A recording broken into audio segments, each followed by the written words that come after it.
মাননীয় সাংবাদিক বৃন্দ, আসসালামু আলাইকুম রহমতুল্লাহ। আপনাদের সাক্ষাৎ পেলার জন্য আমরা ধৈর্য ধরে বাইরে অনেকক্ষণ অপেক্ষা করেছি এবং আগে আসলে আগে পাবেন সেই ভিত্তিতে আমরা সর্বশেষ হয়েছি। আছেন রফিকুল ইসলাম খান, আমাদের অ্যাসিস্ট্যান্ট সেক্রেটারি জেনারেল, এবং ভাই আছেন Hamidur Rahman Azad, assistant secretary general. আমরা এই তিনজনেই আজকের এই মিটিংয়ে জামাত ইসলামীর প্রতিনিধিত্ব করছি। আমরা খুব সংক্ষেপে বলতে চাই, কয়েকটি বিষয়ের উপরে আলোচনা হয়েছে, আমরা আলোচনা করেছি। প্রথম হচ্ছে সংস্কারের বিষয়। আমরা বলেছি জুলাইয়ের ভিতরে এই সংস্কার সম্পন্ন করতে হবে। অনেক বিষয় ঐক্যমত্য হয়েছে, কিছু বিষয়ে সামান্য দ্বিমত আছে বিভিন্ন দলের মাঝে। আগামীকাল থেকে সকল দলকে একসাথ করে একটা সমন্বয় মিটিং হবে, সেখানে এ ব্যাপারে ঐক্যমত্য পৌঁছার চেষ্টা করা হবে। আর যে সমস্ত বিষয়ে মৌলিক কিন্তু ঐক্যমত্য হচ্ছে না, সেগুলোর ব্যাপারেও আমরা বারবার আলোচনা এসে কাছাকাছি জায়গায় আমরা পৌঁছতে পারবো ইনশাল্লাহ। একেবারে ঐক্যমত্য হচ্ছে না, এসব বিষয়ে কি করা যাবে সে বিষয়ে আমরা একটা আলোচনা করব। এবং জুলাইয়ের ভিতরে রিফর্মস শেষ হবে, তারপরে একটা জুলাই সনদ হবে, যেখানে আমরা সমস্ত পলিটিক্যাল পার্টি নীতিগতভাবে একমত হয়েছি যে সেই চার্টারে আমরা সাইন করব।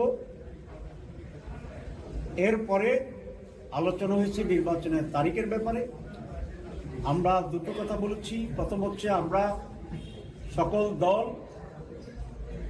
আমরা ডক্টর মোহাম্মদ ইউনূস প্রধান উপদেষ্টার প্রতি আমাদের আস্থার কথা পুনর্ব্যক্ত করেছি এবং ওনার নেতৃত্বেই একটি সফল, সুন্দর, সুষ্ঠু নির্বাচন হবে এবং নির্বাচন হোক, আমরা এটা চেয়েছি, এটা ওনাকে বলেছি।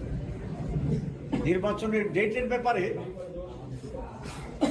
তিনটি বক্তব্য আসছে। মাননীয় প্রধান উপদেষ্টা বলেছেন ডিসেম্বর টু জুন। কিছু পলিটিক্যাল পার্টি বলেছেন ডিসেম্বর। আর আমাদের পক্ষ থেকে আমরা বলেছি জুন এবং মে মাস আবহাওয়াগতভাবে নির্বাচন অনুষ্ঠানের জন্য উপযোগী নয়। তাহলে মে জুন বাদ দিলে ওনার যে কমিটমেন্ট আছে, কমিটমেন্টের যে টাইম লাইন, সেটা হচ্ছে ডিসেম্বর থেকে এপ্রিল। এর মধ্যে একটি রোজা আছে এবং আমরা বলেছি আমরা এর ভিতরেই আপনি একটা ডেট ঘোষণা করবেন। আমরা এই ব্যাপারে খুব রিজিড হতে চাই না, আমরা ফ্লেক্সিবল, এবং আপনাকে কোনো ডেট আমরা নির্দেশও দিতে চাই না, ডিক্টেটও করতে চাই না। আপনি আমাদের সেন্টিমেন্ট অবশ্যই আজকে প্রকাশ পেয়েছে, আপনি বুঝেছেন।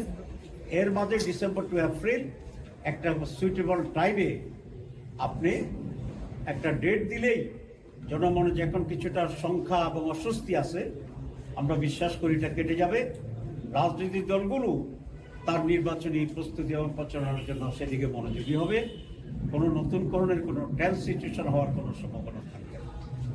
সুতরাং আমরা এটাও বলেছি, কোনো একটি দল বা কেউ কোনো একটা নির্ধারিত তারিখের ব্যাপারে খুব রিজিড, শক্ত হয়ে দাঁড়িয়ে থাকার একটা ওয়েজ না, আমরা ফ্লেক্সিবিলিটি চাই। মানে এই সময়ের ভিতরে আমরা নির্বাচন চাই।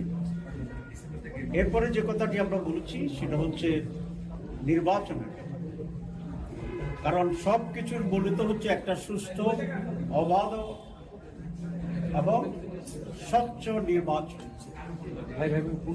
আমরা দুটো তিনটে পয়েন্ট সেখানে আনছি।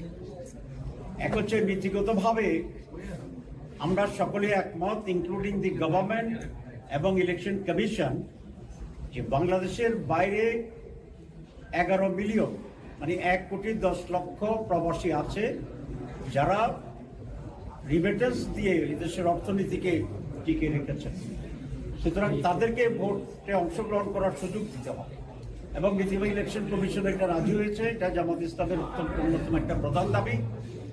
কিন্তু সারা পৃথিবী ছড়িয়ে থাকা মানুষগুলো কিভাবে ভোট দেবে, কোন কোন দেশে কতগুলো বুথ হবে, তারপরে সেখানকার গভর্নমেন্টের সাথে আন্ডারস্ট্যান্ডিং হবে, কারণ রেসপেক্টিভ গভর্নমেন্টেরও তো কপারেশন লাগবে। এই ব্যাপারে যে একটা কর্মযোগ্য শুরু হয়ে যাওয়া উচিত, ইলেকশন কমিশনের তৎপরতায় আমরা সেটা তেমন লক্ষ্য করছি না। আমরা বলছি তারা একটু স্লো, এই বিষয়ে সরকারের জন্য যথাযথ মনোযোগ দেয়। 2 নম্বর নির্বাচনের জন্য একটা গুরুত্বপূর্ণ ল্যাঙ্গুয়েজ সেন্টেন্স আমরা সকলেই বলি এবং গুরুত্বপূর্ণ, সেটা হচ্ছে লেভেল প্লেইং ফিল্ড, সকলের জন্য সমতল করা। অতীতে 3টা নির্বাচন তো হয়েছে, কিন্তু সমতল ছিল না, স্বচ্ছ ছিল না। তো আরেকটা এরকম রহস্যমূলক নির্বাচন আমরা চাই না, এবং নির্বাচনকে গ্রহণযোগ্য স্বচ্ছ করার জন্য যারা সংশ্লিষ্ট আছে নির্বাচনের সাথে, যেমন প্রশাসনিক লোকেরা আছে, সেক্রেটারিয়েটে ডিসি এসপি সাহেবেরা আছেন, ডিওনো ওসি আছেন, পোলিং প্রিসাইডিং অফিসার আছে, ইলেকশন চিফ ইলেকশন কমিশনের অফিস আছে, ল এনফোর্সিং অথরিটিজ আছে, সমস্ত জায়গায় যেন একটি স্বচ্ছতা নিয়ে আসে, আগে থেকে কাজ করে দ্রুতভাবে একটা লেভেল প্লেইং ফিল্ড যেন তৈরি হয়, এবং সেরকম একটা উৎসব মুখর পার্টিসিপেটরি একটি নির্বাচন আমরা চাই। তার জন্য সরকারকে এই দুটি জায়গায় গুরুত্ব দিতে হবে। একটা হচ্ছে বিদেশি প্রবাসীদের ভোটের ব্যাপারে অ্যারেঞ্জমেন্ট, আর একটা হচ্ছে লেভেল প্লেইং ফিল্ড, সকলের জন্য সম অধিকারের যে জায়গাটি, এবং এটা নির্বাচনের অনেক আগেই করতে হবে, যাতে নির্বাচনের ব্যাপারে কনফিডেন্স ফিরে আসে, এবং তার ভিতরে আইনশৃঙ্খলা পরিস্থিতি আছে, সেটা বলেছি স্টেক হোল্ডার যারা আছে, এই সব বিষয়ে যেন একটা উন্নত এবং বিশ্বস্ত আস্থার যে বিষয়টি আছে, সেই বিষয়টি যেন পূর্বাহ্নে প্রতিষ্ঠিত করতে পারে। তাহলে মানুষের ভিতরে ডেট নিয়ে সংখ্যা কেটে যাবে, এবং নির্বাচন যে সুষ্ঠু হবে, নির্ভয়ে সকলে আনন্দের সাথে নির্বাচন গ্রহণ করতে পারবে। এর আগে আপনাদের দল থেকে ফেব্রুয়ারিতে বলা হয়েছিল। জি, ডিসেম্বর ইলেকশন হলে আপনাদের কোনো আপত্তি আছে? আমরা বলেছি যে প্রধান উপদেষ্টা তার সার্বিক প্রস্তুতি যে প্রিকন্ডিশন আমরা দিয়েছি, সংস্কার, লেভেল প্লেইং ফিল্ড, প্রবাসীদের ভোটের যে অ্যারেঞ্জমেন্ট, এই সব কিছুকে সুচারুভাবে সম্পূর্ণ করে ওনারা ডিসেম্বর থেকে এপ্রিলের ভিতরে যে কোনো সময় উনি নির্বাচন দেন, আমরা সেটার ব্যাপারে একমত আছি। আমরা অন্য দলের প্রতি অনুরোধ করেছি, কেউ যেন কোনো একটা পার্টিকুলার দিন ক্ষণ নিয়ে খুব শক্ত না থাকে, রিজিড না থাকে সবটাই। বাংলাদেশের বেশিরভাগ রাজনৈতিক দল আজকে যারা আলাপ করেছে, তারাও এসে আজকে যারা কথা বলেছে, মোটামুটি সবাই একমত যে ডিসেম্বরের মধ্যে ইলেকশন দরকার। আপনারা ডিসেম্বরের মধ্যে ইলেকশনটা চান না কেন? আমি যে কথা বলেছি এর ভিতরে জবাব আছে। এর আগে আপনারা ফেব্রুয়ারিতে বলেছেন, এর আগে ফেব্রুয়ারিতে আপনারা সম্ভাব্য একটা বিষয় বলেছেন। আজকে বাজেট হয়েছে, আমরা তো আসলে এই মিটিংয়ে আজকের বাজেট যখন হচ্ছে তখন আমরা এই মিটিং এর ভিতরেই ছিলাম, সুতরাং সরাসরি বাজেট শুনে একটা মাইন্ড তৈরি করা ডিফিকাল্ট। তবু আমাদের কেন্দ্রীয় অফিস থেকে একটা ড্রাফট পাঠিয়েছে আমার কাছে। আমরা দুটো কথা বলতে চাই বাজেটের ব্যাপারে। প্রথম হচ্ছে, আমরা ভালো করে পড়ে এক্সপার্টদেরকে দেখিয়ে আমরা একটা পরিপূর্ণ রিয়াকশন দেব কয়েকদিনের ভিতরে।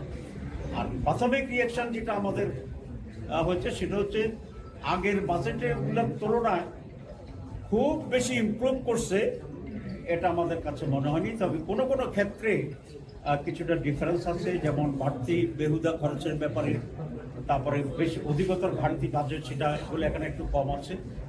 দ্রব্যমূল্যের ব্যাপারে যেটা বলেছেন, মনে হয় দ্রব্যমূল্য স্থিতিশীল হয়তো বা থাকতে পারে, কিন্তু দ্রব্যমূল্য কমবে কি না সে বিষয়টা বাজেট স্পষ্ট পায়। এই হচ্ছে আমাদের প্রাথমিক কথা, কিন্তু আপনার ডিটেলস আমরা আলোচনা করে দেখে শুনে তারপর আমরা এর আগে আপনারা ফেব্রুয়ারিতে বলেছেন।